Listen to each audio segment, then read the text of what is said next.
Hi everybody, this is Brian David Marshall coming to you from the Tournament Center at Pro Tour Gatecrash in a rhapsodic convention center, as fan favorite after fan favorite is more or less a handshake away from the top 8, including this gentleman right here, Jerry Thompson. We did it. We did it. Jerry, standard, you're working with the Star City team. Channel Fireball. I'm sorry, the Channel Fireball team for this. Confusing me. You're dyslexing I have me. the shirt on, I know. It's so confusing. I don't understand. These are my boys, but... Yeah, you're working with the Channel Fireball team for this event. Yeah. You're working with the likes of, Brian Kibler, Paulo Vitor Dama de Rosa, Luis Scott Vargas. What was the process like? What were you guys thinking about? What was the first deck you guys built? Okay, so it's kind of funny, actually. So we went to Las Vegas for a week because that's where Ifra lives, and he has a pretty big house that we could all stay at. So we tested there for a week and then went to Montreal, and I showed up with an Esper deck. I brought some cards to maybe fill out some proxy decks or whatever, but I wanted to play this Esper deck. I was convinced, right? And I played some games against Shuhei, who's playing Saito's green-red deck, and I did pretty good. I went 7-3 or something, and then Raptor's how'd you go 7-3? That doesn't make any sense. So then he plays 4 games, goes 2-2, and then he's just this deck's unplayable. We're not playing Esper. This sucks. And then we tweak the green-red deck, and then they build blue-white-red to beat that deck, and then they decide that Esper beats everything, so then they start playing that. So as I'm coming off of Esper and onto the blue-white-red deck, they're going off the blue-white-red deck back onto Esper, and it was kind of comical the way it all happened. And at the moment, both decks are looking like they're in the top 8 of this event. Me and Ben Stark are both looking good, so I think both decks are good. I really like this deck. I've played it for 2 months, and I know it. So it's a variation on the Flash deck. Yeah, it's a little less flashy. Yeah, I top 8 the Grand Prix with blue-white Flash. Next weekend added a color, got 10th in another GP, and then I've just been playing the blue-white-red one since. But yeah, like you said, more sorcery speed stuff, Mizium Mortars, Boros Reckoner. Well, let's take a look. We'll put it up on the screen. Deck we've been calling Reckoner Control. Snapcaster Mage, and still flashy, but Boros Reckoner's been kind of the big card this tournament. Yeah. Tell us about him. Well, I had 2 in one of my draft decks, and it is insane in both formats. It's so gross. If you guys saw my last match playing for top 8, he just had to Spirit, and I killed his 1-drop, and he's just I have to, otherwise I can't ever attack you again. So it's just awesome. It's a decent threat against control, and then it just stops all the aggro decks, blocks Thragtusk profitably.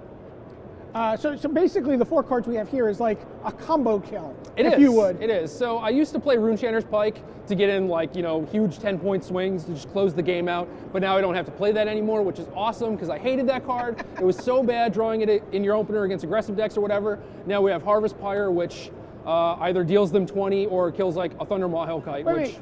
How does Harvest Pyre deal them 20? It says X damage to target creature. Well, thankfully Thought Scour, target yourself, and the deck has Sphinx's Revelation, which I'm sure we'll get to, but the games go long, you end up drawing almost your entire deck. So you're going to have the cards in your graveyard. At some point you're going to have Boros Reckoner, you're going to be able to Snapcast for the Harvest Pyre if you used it or milled into it or whatever. So it's very clean, and it's like a kill slot that's just a removal spell. And in case you guys aren't following what's going on here, you're taking the Harvest Pyre and you're aiming it at your own Boros Reckoner. Yeah. I'm not sure that should work that way, but it does, and I will take advantage of it.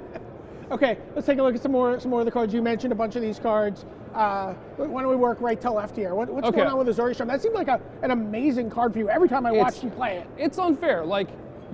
You would think that with Vapor Snag and Snapcaster Mage, every turn you're bouncing their guy, people got fed up with that, and now it's kind of the same thing with Azorius Charm. You're just put that guy on top, next turn they attack you again, you're Snapcaster, put that guy on top. It just buys you a ton of time, allows you to make a lot of land drops, and then we refuel with Sphinx's Revelation, which is...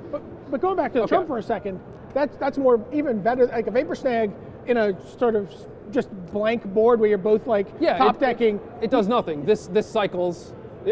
for whatever reason, I don't know. It's just in case it's dead, in case it's not good, just get a new card. It's great. Have you ever used it for lifelink? Has that come up? I used the lifelink a lot more when I had Pike in the deck so that you could gain those big swings. But now all my guys have 3 power or whatever. It's not that big. It's usually just better to put their attacker on top unless you're in burn range and they have no creatures or whatever. It comes up. And you don't really need it that much now that you have Yeah, Sphinx's yeah. Revelation. Once you get to like 6 or 7 lands, you start firing those off, and they basically chain into each other, or Snapcaster Mages, which allow you to cast more. And it's like it gets to a point where every other turn you're like casting a Revelation and then killing all their guys, and then casting another Revelation. It just spirals out of control. Think twice, just I used to play like 2 to 3, and now that the deck has a lot more sorceries in it, like Boros Reckoner, it's like your early turns are more taken up by casting that guy, and like I used to have Pillar of Flame, but now all the creatures are like a lot bigger, a lot better, so I'm playing Searing Spear and Mortars. So my removal is a lot more expensive too. So I want to play 1, drawing 1's always good, but drawing 2 can be slow. and Augur Bola seems like a card that's great. It blocks against the aggressive creatures, buys you some time, and then just finds you all your great spells. Yeah, if I need a removal spell, if I need to make land drops, get a Thought Scour, whatever. All right, and then let's look. You talked about some of these removal spells. The Fiery Red. Yeah. Searing Spear, just premium removal in the format right now? It is right now. I was a pretty big hater of this before because Pillar of Flame basically killed everything I wanted it to. And now there's like Flinthoof Boars, lots of Hell Riders. The instant speed's pretty important. Boros Reckoner is obviously a good sometimes card you just too. have to wince and spear a Reckoner. Yeah, I mean that's not that bad. I learned throughout a couple practice games that like them playing the Reckoner first is like almost always bad because you just spear it and take 3, and taking 3 is not that big of a Right, deal. it's like it attack you. Yeah, exactly, whatever. But if they play a Reckoner, you just play your own, and then either they trade off or they have to spear it and kill their own guy. So. And then Mizzium Mortars. Oh well, we're gonna look at the last set of cards here. Restoration Angel. Okay. Rewind, Counterflux, all sorts. Some of the flash components of the flash deck. Yeah, for sure. Like if you're in a like draw go game or whatever, like Rewind's awesome because it lets you just counter their spell and then play Sphinx's Revelation. And then Counterflux is just like good in the Revelation mirrors. They side in a lot of cheap counter spells like Dispel and stuff. And you really don't want to like cast Rewind and get it dispelled and have them resolve this Revelation. So Counterflux is pretty key. I didn't want to play too many counter spells because the format's pretty fast. And like playing stuff like Syncopate is not very good, you know. So you end up with just hands that are very difficult to keep when you don't know. Yeah, exactly. What you're playing and if you're on the draw, like a lot of the times, those counter spells are much worse. But there are Revelation mirrors. There are things like Rakdos' Return and Planeswalkers that you need to counter spell. So I do like a couple hard counters. I think this mix is fine. You know, you could basically play whatever you want. If you expect Reanimator or something, maybe Dissipate is what you should play. But okay.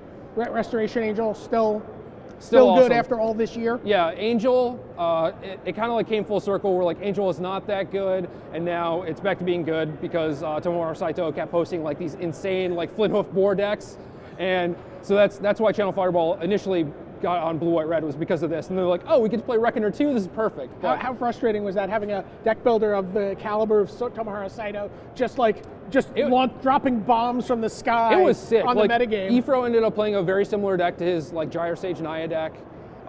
His green red deck was almost something that I played just because like Burning Tree Emissary is so good.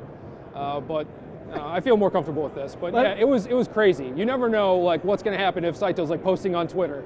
Let's go look at the lands in your deck here. We actually had a dangling Supreme Verdict. Yeah, just kind of hanging out. Like it's nice to be able to cast Revelation for like 4 or more and not be drawing dead to their board. So I like having an out, like something that's just like a massive reset button. So. Hallowed Fountain, Steam Vent, Sacred Foundry. Go to the next slide, look at some more lands.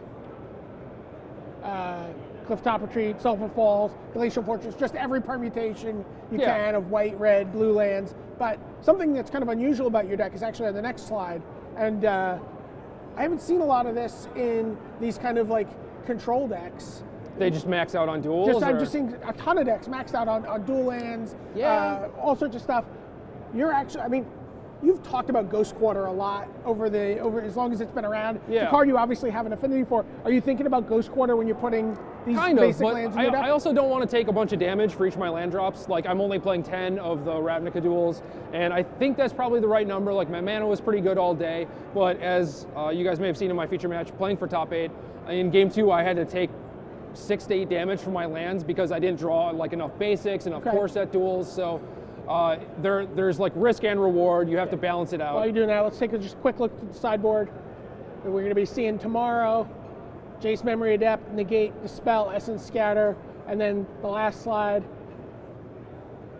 Take a look at the Oblivion Ring, Planar Cleansing, a card that had a breakout this week. I can kill Planeswalkers in the control mirror? Yeah, Domri Rod, Triumph of Ferocity, like their O-Ring on your Reckoner, whatever. Get out of here. Graf Digger's Cage and Rock's Faith Mender, another card that had a breakout performance this week. Much like this gentleman here, Jerry Thompson, going into the top 8, you know, assuming meteors don't hit like they did in Russia. Yeah, yeah. For Jerry Thompson, this is Brian David Marshall signing off from the Tournament Center.